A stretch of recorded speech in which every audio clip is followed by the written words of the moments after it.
You tune back into the Fixx, your source of faith-infused hip-hop, R&B, and poetry, right here on Sirius XM, channel 154, Holy Culture Radio.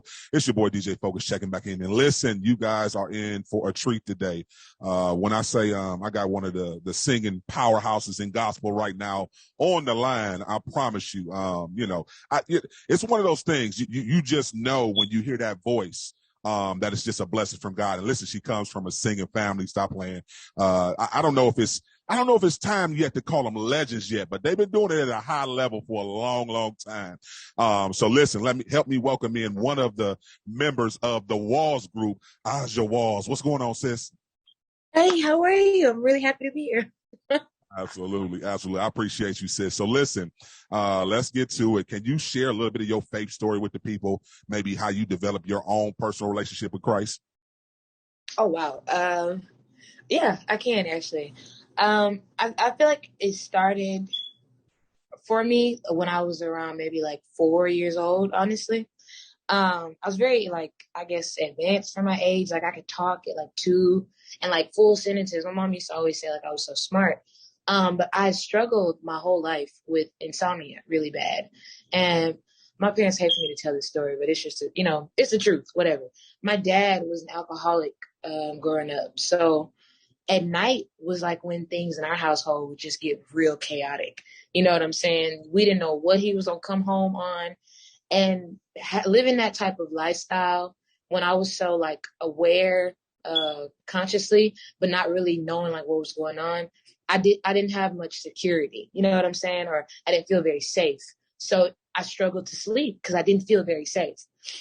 So for years on years, like I would pray this one prayer. I don't know why I knew this one prayer at like 4 years old, but I would pray like, now God lay me down to sleep. I pray the Lord my soul to keep. If I should die before I wake, I pray the Lord my soul to take. Because I didn't know much about God, but from what I heard growing up, in church and my mom being a minister of music, if you pray, you good. So I'm just like, I don't know what's gonna happen to me, but I know that I want to be with God. Like I know I want to be with Christ. So growing up, like it's I didn't like really care that much about church. I became kind of like an angry, recluse type of kid.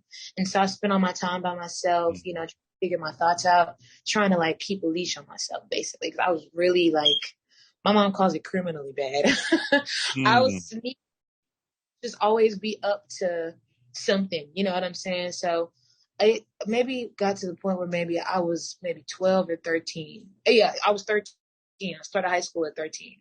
And I don't know, I was looking for love in all the wrong places. Growing up, my dad, after he had stopped drinking and, stopped doing all the other stuff, he still was a very angry guy. And so there was not a lot of like love in my household. We didn't tell each other, I love you. My older siblings, like they were off in their own world. I was off in my own world. So it was very lonely, I'll say.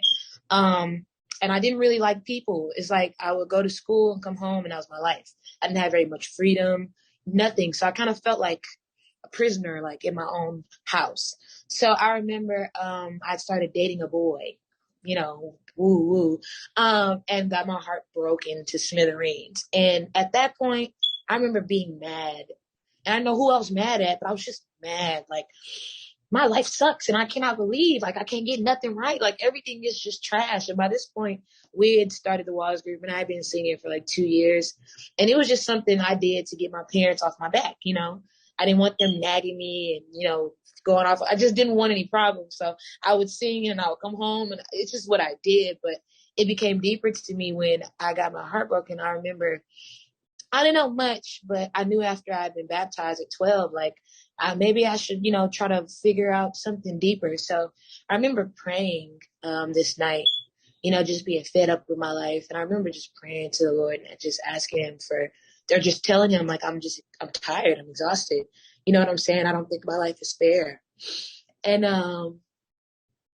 for the first time in my life, after praying this prayer, I fell into like a deep sleep, which was common for me because I was an insomniac, So the very first thing that God gave me was rest.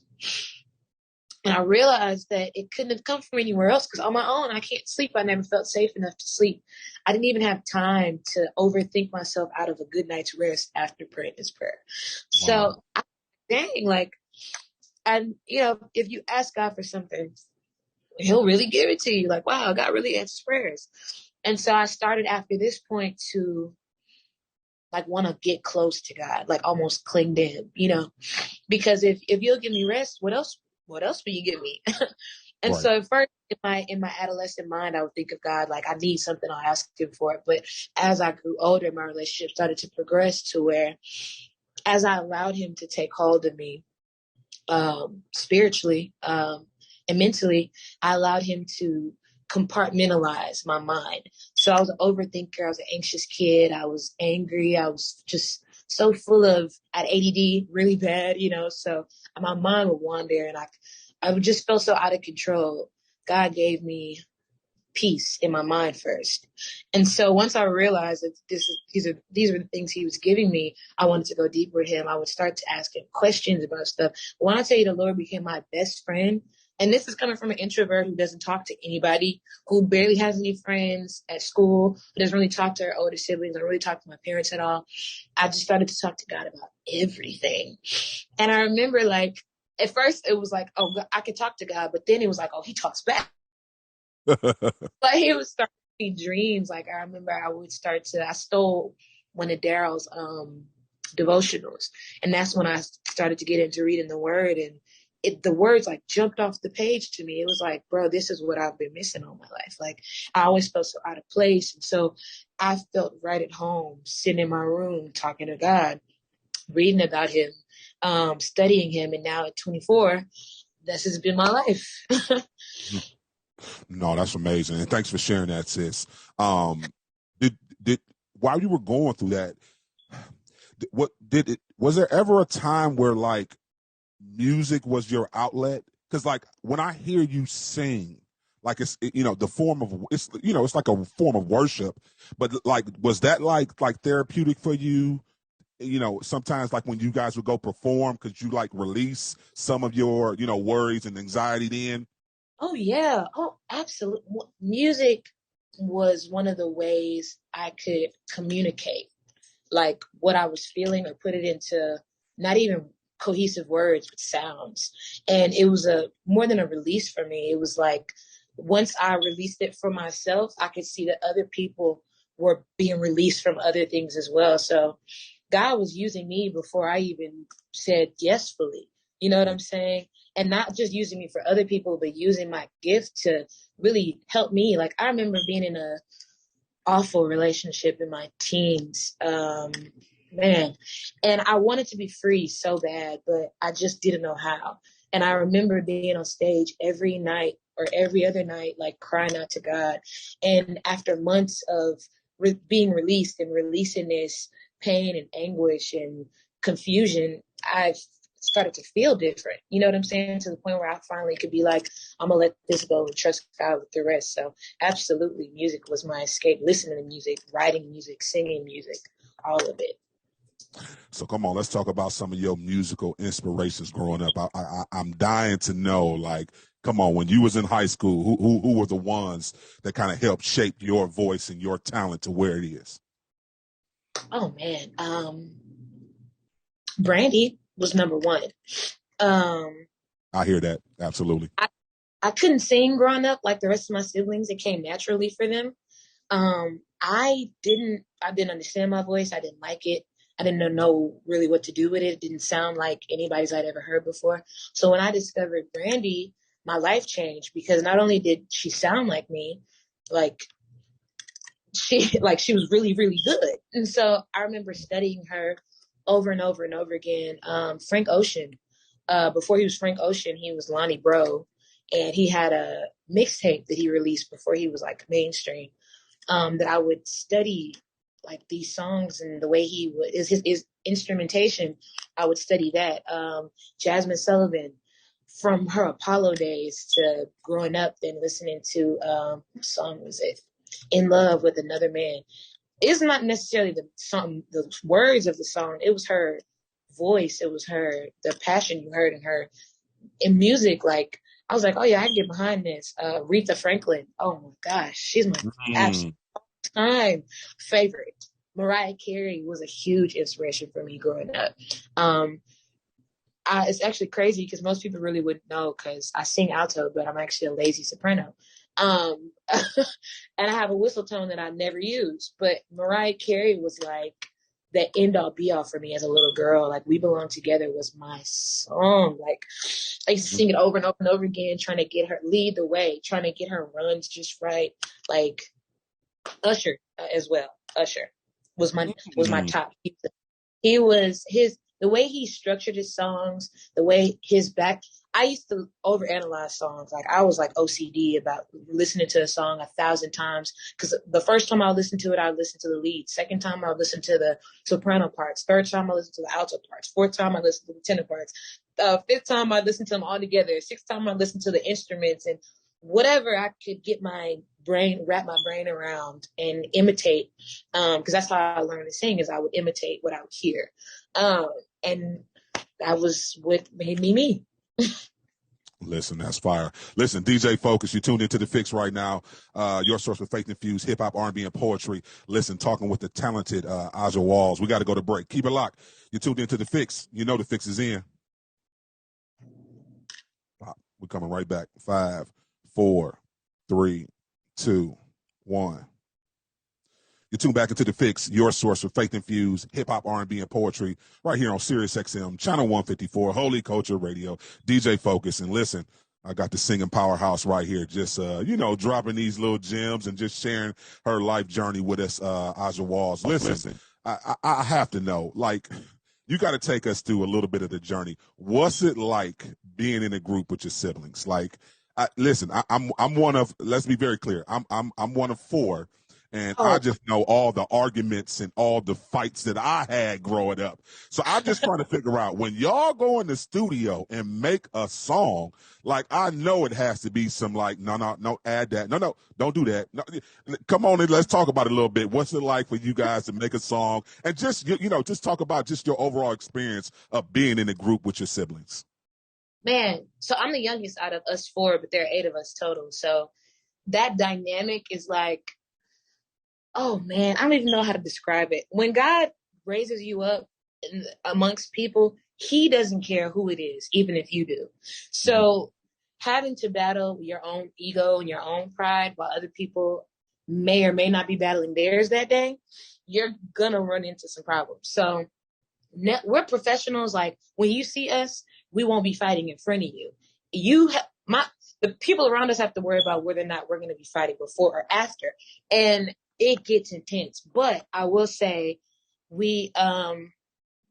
professionalism, I guess, the professionalism that we've learned really has helped us even in our relationships with each other. I'm big on respect, and being the youngest and the smallest, like my mom calls it little man syndrome, but I'm big on respect. So if I feel disrespected, and I'm working on this, so pray for me, y'all. But when I feel disrespected, like I want to fight. So you know what I'm saying? And so my other siblings, like Daryl, it takes a lot for him to go there. It takes a lot for him to go there. Like he's the one that'll be ducked off in his own little corner, maybe laugh it off. Rhea is like trying to be the mom of the group, which is not respected at all. Paco, wow, he's a firecracker. And if he goes off, it'll set everybody else off. So it used to be like maybe my attitude wasn't so good because maybe I'm not in the mood. So I stay away, and I won't try to fight. But if you try me, I'm going there with you. So it's not hard working with each other because we do all have the same goal in mind and we do all want to see each other win. So it's just not terrible. You know what I'm saying? But there are those moments where like one of us quits every other month. You know what I'm saying? Like, well, I'm done with y'all. Over it. We're done. Right. But I mean, God doesn't allow for our pettiness to come his will. It's going to be accomplished whether you go out kicking and screaming or whether you go willingly. You know what I'm saying? It's going to be accomplished. So I'm learning how to go with his flow and not fighting against it. What has been your best experience so far being in the group? I mean, you guys have hit every stage that you can think about. What has been your best experience for you personally? What was that one thing that was like, this was really dear to my heart? I was grateful that we were a part of this. So we recently did Tasha Cobb's live album. Mm. And being in an industry where you were maybe not so welcomed from the beginning and even now, and for somebody that you have loved for years, since Tasha Cobbs came on the scene, I think we all came on the scene at the same time. I even have the old pictures. I might email them to you so you can see them. But she has been so consistent in her love and support and just extending her hand to us because, we've been in the game a long time, but we're still like very young. Mm-hmm. And I would say that not everybody, but a couple of people have not been so like welcoming and kind and warm. She's always had the same energy. So for her to invite us to her live recording, and when I tell you she went all out to make sure that we were comfortable, more than comfortable, just being able to worship with her and experiencing just the Tasha we know, it really just it moved my heart. I'm very wary of people. And so she's always been very constant and consistent on a very personal level too. It's not just for cameras, but she's the type to reach out to you, text you, hit you up like, I'm thinking about you. How are you this week? How can I pray for you? And I really appreciate that about her. So that really stands out to me. What's your spiritual regimen? Like I just feel your spirit over here. What does your spiritual regimen look like daily? Like what? Take us through a morning of prayer or your spiritual regimen for the day that keeps you right where you need to be with God. I wake up and I pray. I start my morning off thanking God, talking to God, making sure my mind is in the right place, because gratefulness is the perfect antidote to any negative feelings that you might be feeling. Maybe I woke up and had a really bad dream, or, what I'm saying? Maybe I wasn't feeling so hot the night before. And I actually got into the habit of playing scriptures as I'm going to sleep. If I leave my TV on, I actually play scriptures as I'm going to sleep. So I wake up to scripture. I wake up to pray, and I thank God for where I am in my life. I work out in the morning times, and I pray while I'm working out as well. And prayer to me is really just talking to God. It's become habitual to me. It's like my daily bread. It's something I have to do to keep my mind right. And as I go through my day, I just talk to the Lord, and I always tell people, God is always speaking. He